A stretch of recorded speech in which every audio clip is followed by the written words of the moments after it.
right, today I'm gonna go over the sit-up. Okay, why the sit-up? We're going over the sit-up specifically only to show you the position, really. It's like, I always say things like the home run, for example, is the byproduct of good work. Sit-up is like that for me.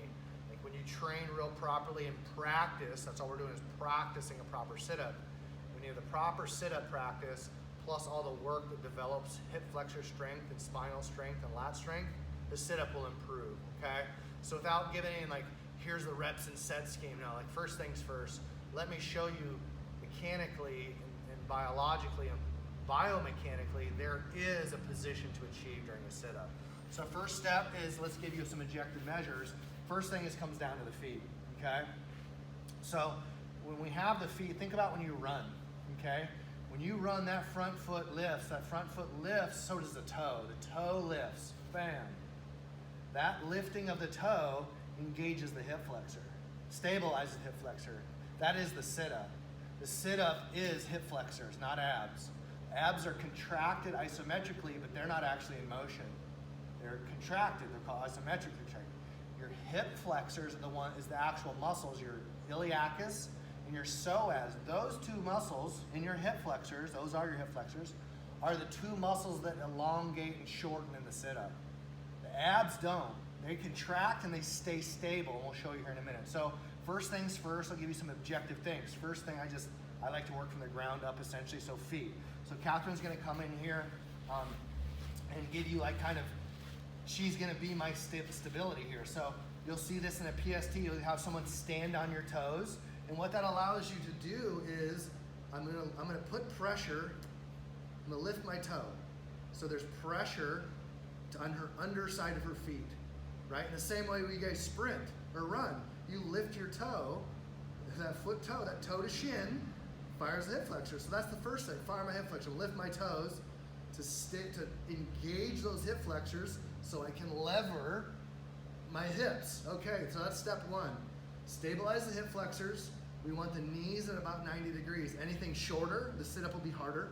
Anything longer, it's unnecessary. We increase range of motion beyond 90 that we don't need. So keep the knees at about a 90, all right? The next piece is like, okay, Jeff, if we're levering the upper body using the hip flexors, well, the last thing I want to do is have my spine in motion as it's trying to be pulled forward and up, right? It's like if I'm real loose, like, there's all this loose bleeding of energy, this whip. Okay, I gotta get rid of that whip. So it's like a door hinge. Imagine your doors at home, that one hinge. Imagine if you put a bunch of hinges in that door.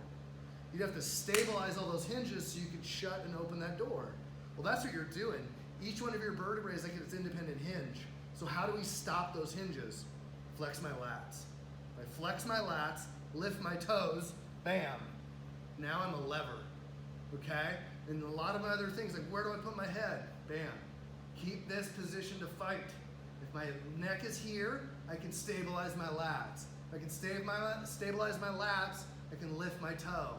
And now with lats flexed, bam, bam, bam, right? And I'm 5 weeks, less than 5 weeks from a hernia surgery, double hernia. This is how we know it's not an ab exercise. I have 2 holes in my abdominal wall. I can engage it, flex my lats and hip flexors, and I put very little stress on my abs. Because the sit-ups, folks, yes, the abs are contracted. Those help stabilize the other side of the lat. What's on the other side of the lats? The abs. So we contract the abs isometrically. So isometric contraction, no movement, like a board. Think stiff as a board, okay? Lats on the other side, stiff as a board. What's shortening then?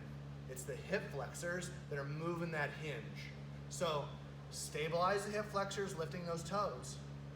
Flex the lats to stabilize that spine. Abs, yes, they're contracted. Hip flexors are what move you. Okay, give that a shot, guys, and you'll see some real results.